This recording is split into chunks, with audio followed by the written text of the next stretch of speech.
The goal today is exposure. Basically, a rally, it doesn't change anything, but it does bring about awareness.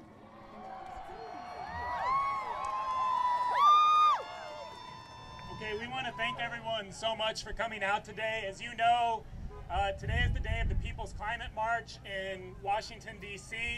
Hundreds of thousands of people have gathered there, which is really exciting. But what's even more exciting is that across the country, there are hundreds of actions taking place just like this. So let's all give ourselves a round of applause for showing up today. My name is Sean Sellers. I'm serving as the volunteer chair of the Sarasota Climate Justice Coalition. It is an organization that was, a coalition rather, that was formed in January of this year. It already has 16 member organizations in the Sarasota Manatee area that are now working together to advance our goals on the local level. So I am in downtown Sarasota along Bayfront Drive. This is Sarasota Bay on the other side. You can hear we're standing at the edge of Bayfront and waving, holding up signs, cheering, and basically representing the fact that we are fighting to stop climate change. We're fighting for a better future. We've got different signs. One says, "The earth is what we all have in common." Okay, so would you mind telling me your name and what you do? Yes. And what brought you here? My name is Eric Schultz. I am on faculty in the Department of Ecology and Evolutionary Biology at the University of Connecticut. And the particular group of organisms that I study primarily are fishes. This is one example of a much larger general connection between the science that we do and the health of human populations. Because if we don't have healthy populations of animals and plants, we don't have a healthy planet, and we do not have healthy people. And the best way to maintain our health as a people and our health as a nation is to have strong science. And do you think it's getting people's attention? Well, yes, it is getting people's attention, of course.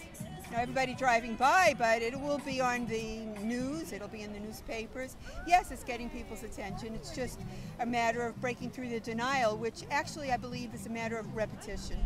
It's probably too late now to not have severe problems for the future, but we could limit the problems for the future and plan for the far-off future to not have these problems again so that Earth can sustain. And that's why I'm out here today. So you know what today is? Today is the 100th day of Donald Trump's administration. In those 100 days, Trump and his administration have been relentless in attacking our environmental protections, retreating from climate action, and renouncing science. Climate change is one of the most pressing issues of our generation. It's an issue that affects us all. The air we breathe, the water we drink. We recognize that we are at a crisis point, but with crisis comes opportunity. We have the opportunity to look at what we have become and decide to change. I want to pass the mic to Andy Melee of the Sierra Club, who's going to say just a few words. Thanks, Sean. Thanks to everybody for organizing this fantastic event. I'm with Sierra Club and Suncoast Waterkeeper. And if this event is not enough, it's just whetted your appetite, you can work today at the local level in Bradenton at 1:30. We have a press conference and rally up there because there's a developer up there. You may remember his name. His name is Carlos Baruf. He wants to develop 2 miles, the last 2 miles of pristine mangrove shoreline in Sarasota Bay. Hi guys, my name is Leah and I'm speaking on behalf of Answer Coalition. I'm a millennial and I'm excited to see people here of all different generations, but I want to direct this speech towards the people that are from the same generation as me. The majority of people in the generations before us are not going to care for our environment. It's on us to pick up the slack for the betterment of our planet, and that starts with taking money out of politics.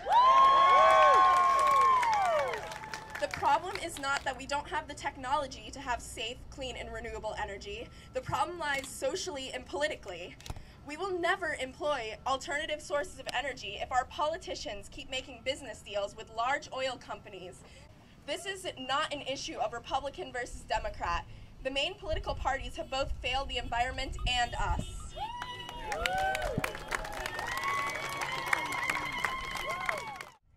All my life, I've been told I'm too young to make a change, and I know everyone in my generation here today has heard those words. They tell us that because they are afraid of our power, our enthusiasm, and our will. But we are not too young. We are the future, and we will be the ones who determine what the future looks like. Give it up to Leah. Next up, we have Susan Davick with the Citizens Climate Lobby. Citizens Climate Lobby has been in effect for almost 10 years now. We've been working on climate legislation in Congress. We are making progress. We are offering them a solution. We want a carbon fee and dividend plan. Next, from All of Us Sarasota, we have Paul Schulman. Thank you so much to everyone for coming out. I wanted to take this opportunity to announce All of Us Sarasota launching a fossil fuel divestment campaign. So in the coming months, we're planning to work with the city, with local organizations, with local foundations, individuals, in an effort to have everybody in Sarasota divest their money from fossil fuels to show that we want to take a stand and we want to act on climate change right now. All right, thank you, Paul. For our last speaker of the morning, we have Lynn Nielsen of the Sierra Club and one of the lead organizers on the Ready for 100 campaign.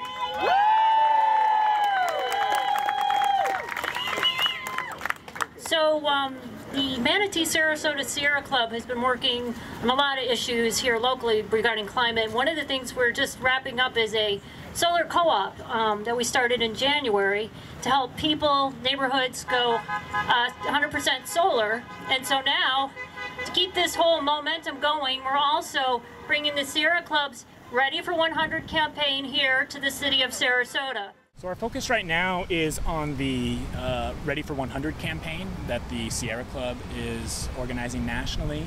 St. Pete became the first city in Florida in last November to pass a 100% target for clean energy. So it's a pretty big deal. First city in Florida, first city in the Southeast. And so we're really looking, St. Pete raised the bar, and Sarasota now needs to, if not exceed that, at least meet it. And so that's what we're working on. Yeah, the event today was great. We had, we think about 500 people here at least. So it was an excellent turnout.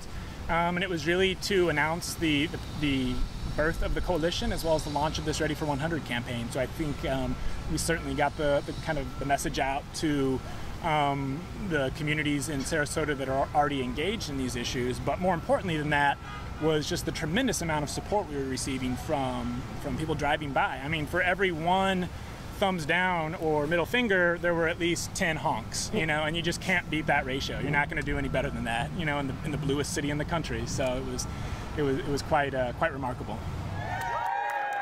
We're going to close this out with a little bit of chanting, and then we have the space until noon, so feel free to stick around and get a few more honks before you take off. One last chant. We're going to do it 5 times. What do we want? Clean energy, okay? So, what do we want? Clean energy! When do